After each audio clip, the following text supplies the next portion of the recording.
آپ یقین کریں گے کہ ایک لڑکی اپنی سب سے بڑی حقیقت چھپانے کے لیے روزانہ کئی کلو لہسن کھاتی تھی تو بظاہر ایک عام طالبہ لگتی تھی، مگر حقیقت میں وہ ایک پر اسرار مخلوق تھی جو ہر وقت اپنی شناخت دنیا سے چھپانے چاہتی تھی۔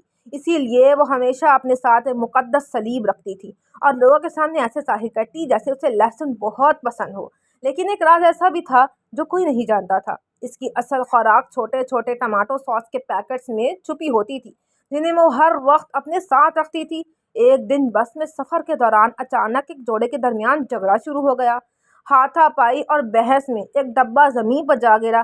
لڑکی مدد کے لیے جھکی مگر اسی لمحے کسی کا پاؤں اس ڈبے پر پڑ گیا۔ اگلے ہی سیکنڈ ایک عجیب خوشبو پورے ماحول میں پھیل گئی۔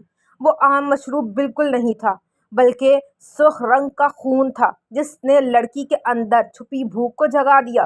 اس کی سانسیں تیز ہونے لگیں اور وہ خود پر قابو نہ رکھ سکی۔ اسی دوران ایک نوجوان اس کی مدد کے لیے آگے بڑھا مگر لڑکی کی نظریں اس کی گردن پر جم گئیں۔ ایسا لگ رہا تھا جیسے اگلے ہی لمحے کوئی خوفناک حادثہ ہونے والا ہو، مگر اچانک بس کے دروازے کا الارم بج اٹھا اور وہ چونک کر حقیقت میں واپس آ گئی۔ اس نے فوراً وہاں سے نکلنے میں ہی عافیت سمجھی۔ اپنا راز محفوظ رکھنے کے لیے اس نے ایک نئے اسکول میں داخلہ لے لیا، مگر قسمت جیسے اس کا پیچھا چھوڑنے کو تیار ہی نہیں تھی۔ پہلے ہی دن اس کے لاکر میں رکھا سارا اس کا کھانا جو کہ خون تھا، کسی نے اس پر تالا لگا دیا اور وہ اس کی پہنچ سے دور ہو گیا۔ وقت گزرتا گیا اور بھوک اس پر حاوی ہونے لگی۔ اس کی طاقت کمزور پڑنے لگی، آنکھوں کے سامنے دھند چھانے لگی اور اسے محسوس ہوا کہ اب وہ زیادہ دیر تک خود کو نہیں سنبھال پائے گی۔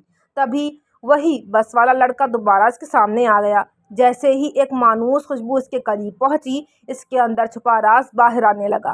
اس کی آنکھوں کا رنگ بدلنے لگا اور اس کے چہرے پر ایک خوفناک تبدیلی ظاہر ہونے لگی۔ کلاس کے طلبہ حیرت سے اسے دیکھنے لگے۔ وہ پوری طاقت سے خود کو روکنے کی کوشش کر رہی تھی کیونکہ اگر آج اس کی حقیقت سامنے آ جاتی تو سب کچھ ختم ہو جاتا۔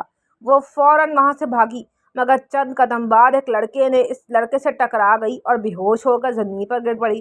اس لڑکے نے فوراً اسے سنبھالا اور اسکول انفارمری لے گیا۔ وہ لڑکا اس کا بیسٹ فرینڈ تھا، وہ بھی اس کی طرح ویمپائر تھا اور دونوں بچپن سے ایک دوسرے کے ساتھ تھے۔ لاکر پر تالا لگا ہونے کی وجہ سے اس کے پاس پی ٹی کا یونیفارم نہیں تھا۔ تبھی کوچ نے اسے یونیفارم دیا اور پورے گراؤنڈ کے چکر لگانے کو کہا۔ تبھی اس کا دوست اس کے ساتھ باتیں کر رہا تھا کہ پورے اسکول کے لوگ انہیں دیکھ رہے تھے اور سمجھ رہے تھے کہ یہ دونوں گرل فرینڈ بوائے فرینڈ ہیں۔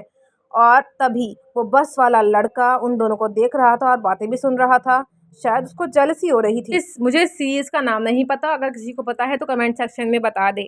Thank you, bye.